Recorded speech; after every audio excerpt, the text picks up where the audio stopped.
Hello and welcome back to my pond. In this video I'm going to be adding 6 or 7 new aquatic plants, mostly to the pond, one up at the waterfall end of my stream section. I'm going to explain to you what I'm planting, show you the process, and yeah, just sort of take you on a little journey with me. Okay, so I thought I would start up at the waterfall end. I'm going to be putting a creeping jenny up here. It can go in quite shallow waters, and as the name suggests, it's going to be planted in dry roots, bare roots should I say, like all of these plants here. So they're going to be taking the nutrients out of the water, which is going to be helping with reducing the algae. So I'm going to be creating a little pocket for it here. I'm going to have it creeping through here.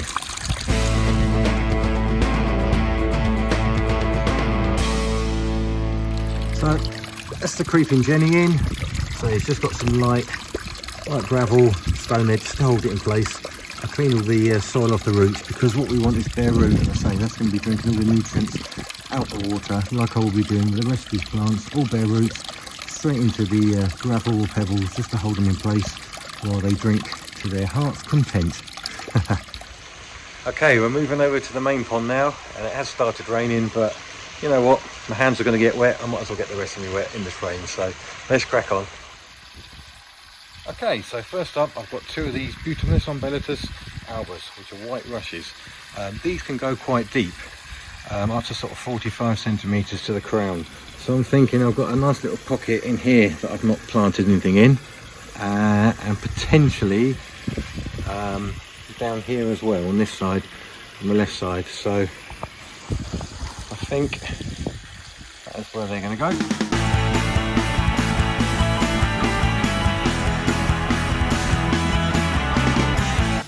Okay, so that's the first one in.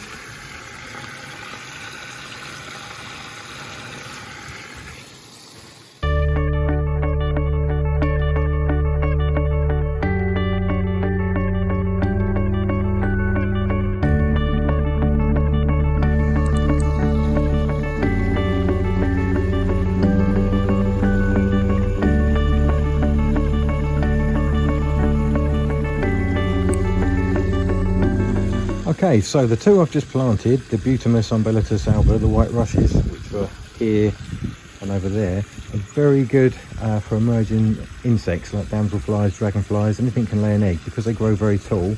They're perfect for anything that's going to be laid within the water, and then gives them an opportunity to climb up. And they flower between July and September, so they'll be a nice addition to the pond at that time of year.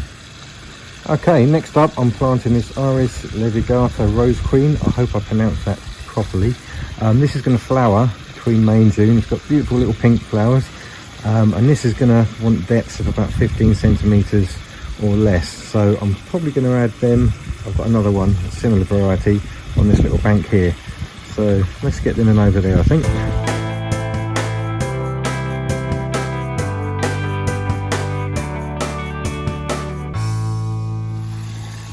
Okay, so that one is now in there planted.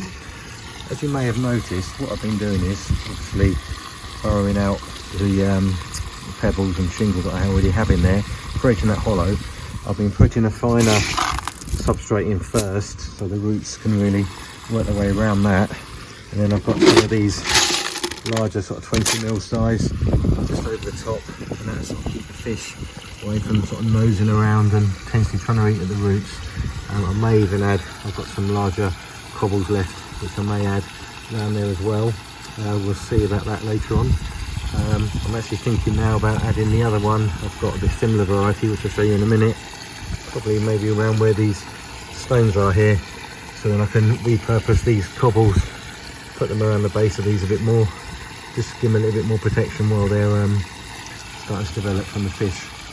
This is a nice little section here, because I've got separated a current coming off the spillway bowl, and it trickles around here and flows around this side of the pond, so they'll get a good bit of the water movement where they are there. Okay, next up I've got 2 more Iris levigatas. This time they are the mottled beauty variety.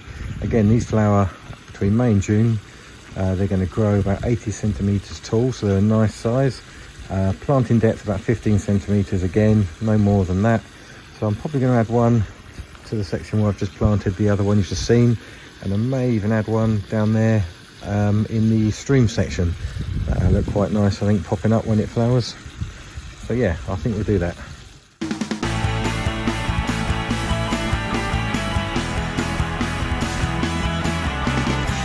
Okay, so that is that one planted there. The other one is just there.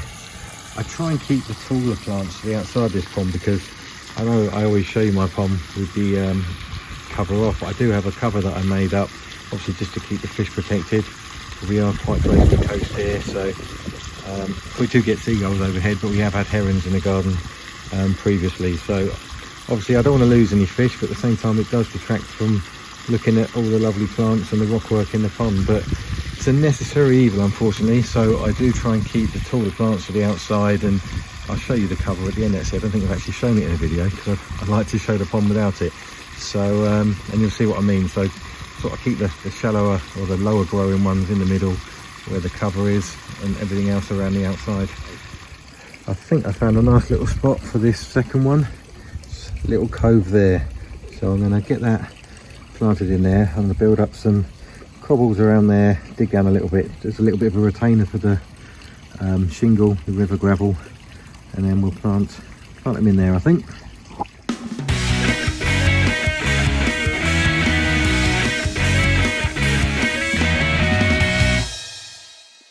Okay, so that's that one planted in the stream section.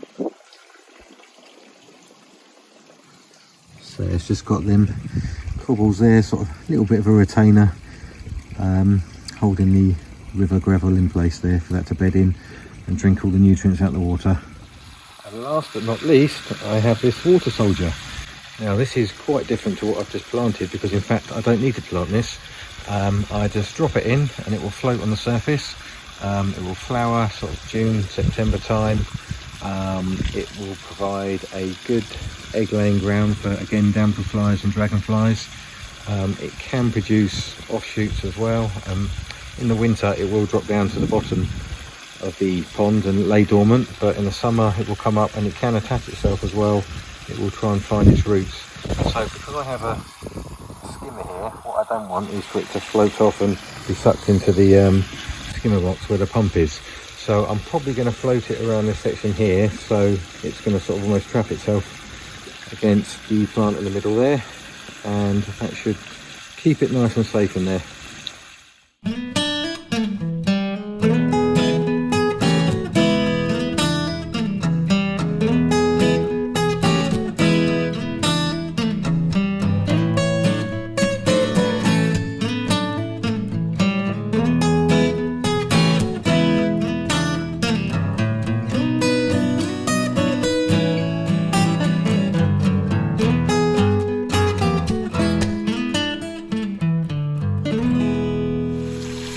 Okay, there it is. It's kind of half floating, half sinking. We are beginning of February now, so it's still not that warm in the pond, so it's probably treating itself. It's winter, so it will sink, and I'll keep an eye on it, and hopefully it will come up in this area of the pond, like I say, so it doesn't end up in the skimmer box over there.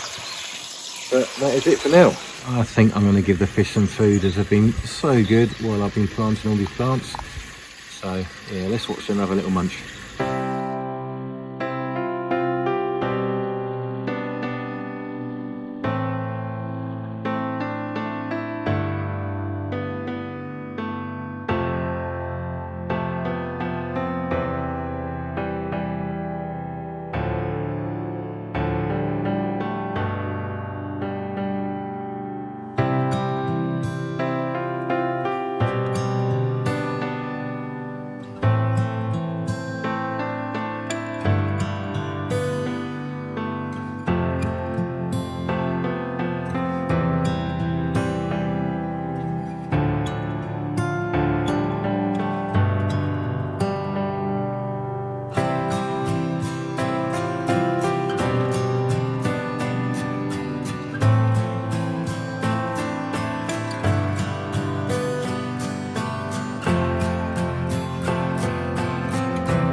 And just to finish up with, as promised, here is the cover that I made. It's just about the right size. I can take it on and off by myself. Obviously when we're sat out here in the summer and the weather's good at the patio table and it's not wet and miserable like now, this comes off and we can sit and enjoy the pond in all its glory, because like I say, it does detract from all the work that went into making all the plants and the rocks look nice. But like I say, I'd rather have this than having my fish eaten. So we enjoy it when the weather's good and we're sat out here. That's the main thing. And like I say, I try and keep the taller growing plants to the outside. Like those ones I just planted today, they will come up in that gap there. I made a little cutout for this one.